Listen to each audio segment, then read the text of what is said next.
who our ancestors come from the motherland. And so I want to play this for you, which is an excerpt from what she had to say. Then we're going to chat with it about our panel. I really think you're going to be blown away about what she has to say. Go right ahead. We were way ahead of them in our civilization.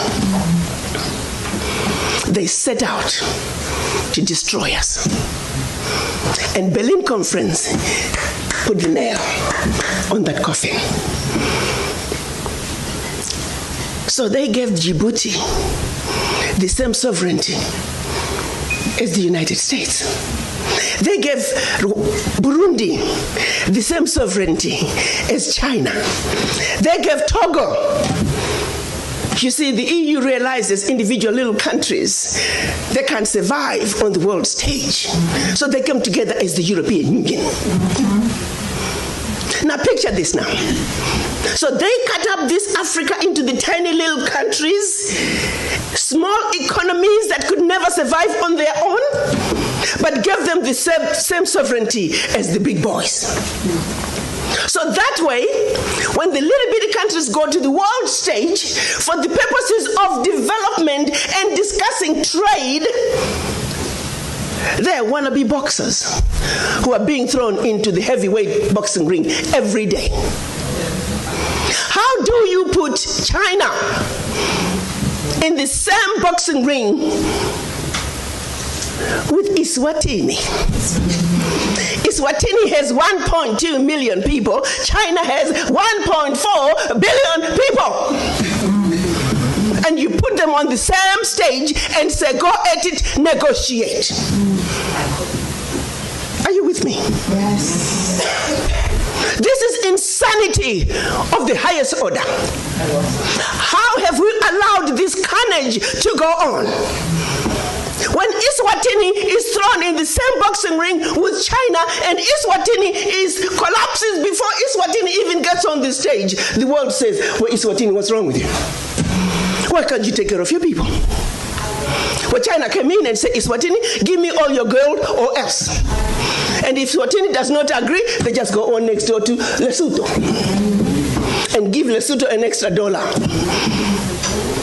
And if Lesotho doesn't take it, they just jump on to Togo, Central African Republic.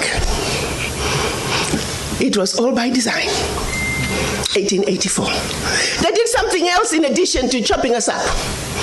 They also set out to make the African believe that everything African was bad and undesirable, and everything Western, particularly French and British, was more desirable. We call that the legacy of colonization. Prior to that, they had started long working on the slaves. Make them think everything about them, forget anything about Africa. Where you come from is a horrible place, diseased and dying people, constantly at war with themselves, uncivilized. Cut out any communications with them. You need to just know what we tell you. And we call that the legacy of slavery. So that's where you look at where we are today. 135 years later, a system that was put in place to see to it that Africa and her children are forever defeated, that Africa is forever exploited, remains in place today, alive and well. And we sit here and we ask ourselves, why isn't Africa moving forward? Why does Africa continue to be taken advantage of?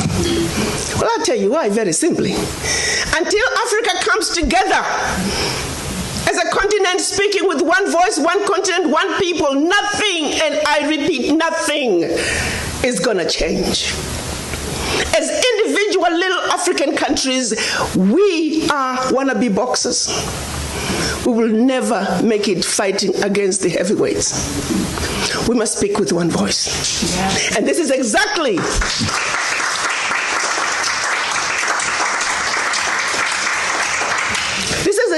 what our Pan-African leaders wanted to see happen in 1963 when they came together in Addis Ababa, Ethiopia. They clearly stated that Africa for the Africans at home and abroad, and that African Union was now. They said Africa must speak with one voice. It is the only way for Africa to take its rightful place on the world stage. Sadly, When they went to Addis Ababa in 1963, they were divided. We had two factions, the Casablanca group and the Monrovia group. The Casablanca group were saying Africa for the Africans at home and abroad, and African Union now. This was Ghana, Guinea, Mali, Egypt, Morocco, Algeria, and Tunisia. Only 7. The other 25 of the 32 who attended were the Monrovia group. They were the nationalists. They said, let's go slow. Let's kind of wait on this Pan-African thing. 55 years later, 56 this year, we're still going slow. As if it wasn't bad enough that we were divided up into the tiny little countries that we are today. The gift that Berlin Conference gave us. One other thing that France did between 1958 and 1961 in the name of giving us our independence as African countries. France forced the Francophone, and I hate that terminology. There is no such thing as Francophone, Anglophone. They made it up. But for the purposes of communication, I will use that. 14 of those countries, they said, in order for you to get your independence from us, you must sign this document. You thought they could have found a better name for the document. The document was called the Pact for the Continuation. I repeat, the Pact for the Continuation of Colonization. We are talking about giving you independence, but sign this pact for the continuation of colonization in a different format. And I'm going to highlight some of those issues that they said you must agree to if you are going to be independent. Hello. Maybe we need to redefine the meaning of independence for the French.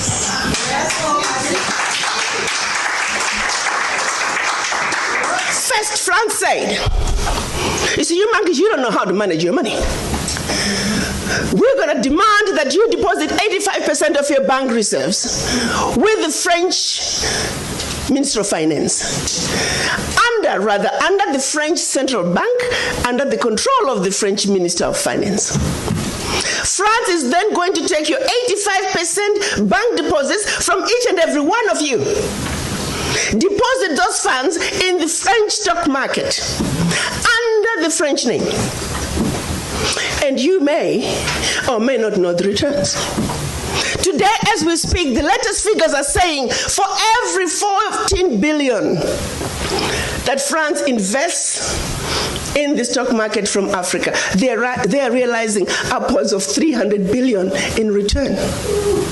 Every year in, year out, because of these deposits from the African countries, France is taking out of Africa over $500 billion. Now figure it out. For every 14 billion, the returns on the investment are over 300 billion, and they are taking over 500 billion. So in actuality, France is taking out of Africa trillions of dollars year in and year out from us poor people, Africans. Back to the pact. So should you want to access some of your money that you have deposited with France, you have to submit your country's financial returns. And if approved, you get to get it as a loan. You can only access up to 20% of your money year in, year out as a loan at commercial interest rates. Your own money. As if that was not enough. They said all your minerals discovered, yet to be discovered, all your oil discovered, yet to be discovered. France and French companies have the first right of refusal. If there's anything left over that the French companies do not want, your people might have. To this day. They said you will only use the currency that we created for you because you're special Africans. We call it the CFA. There was the Central African CFA and the Western African CFA, same animal. And that France is the only one that can print it for you. 1958. Fast forward, they're still printing it for us. And if you start misbehaving, they just stop printing your money, and your country's in trouble. They also said your language of instruction shall be French, whether you like it or not.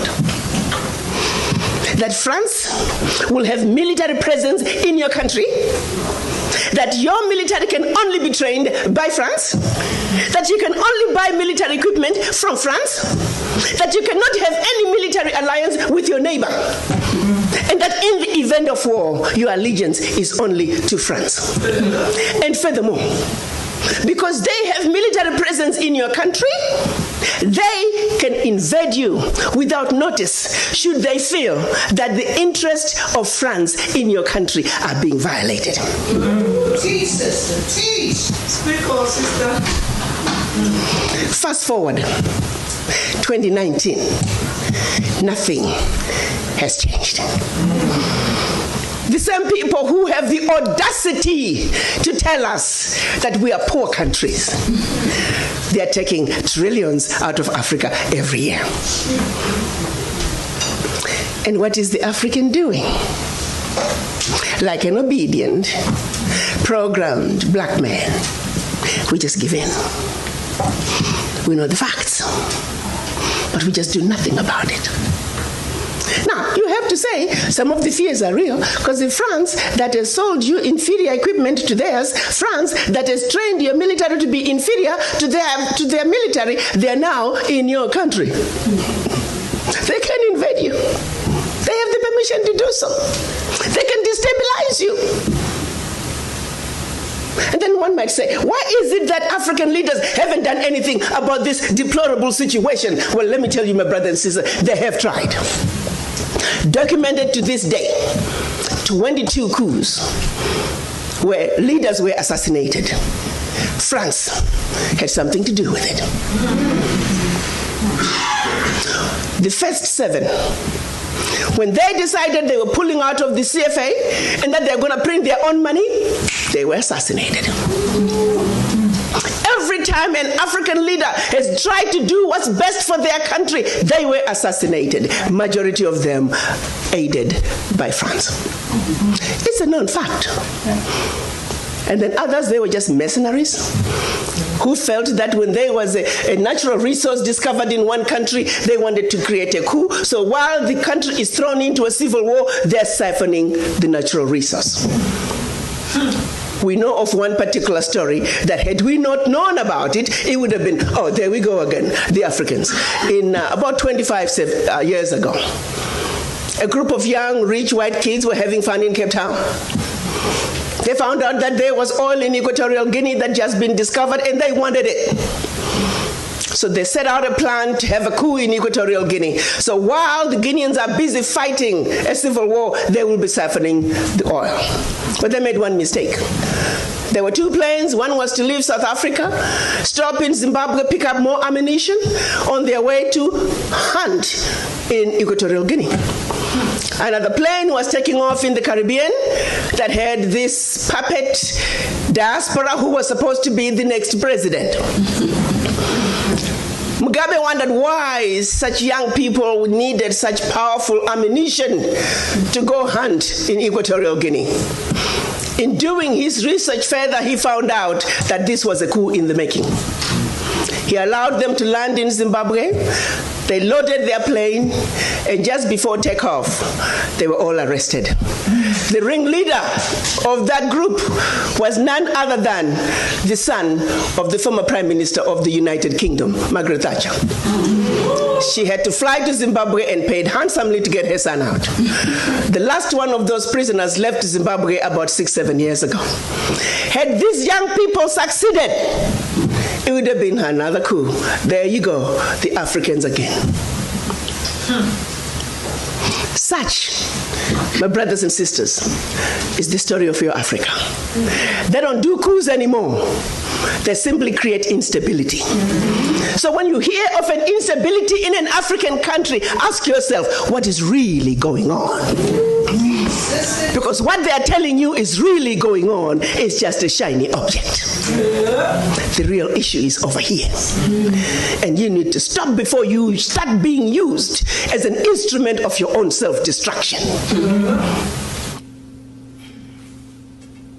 She's did it.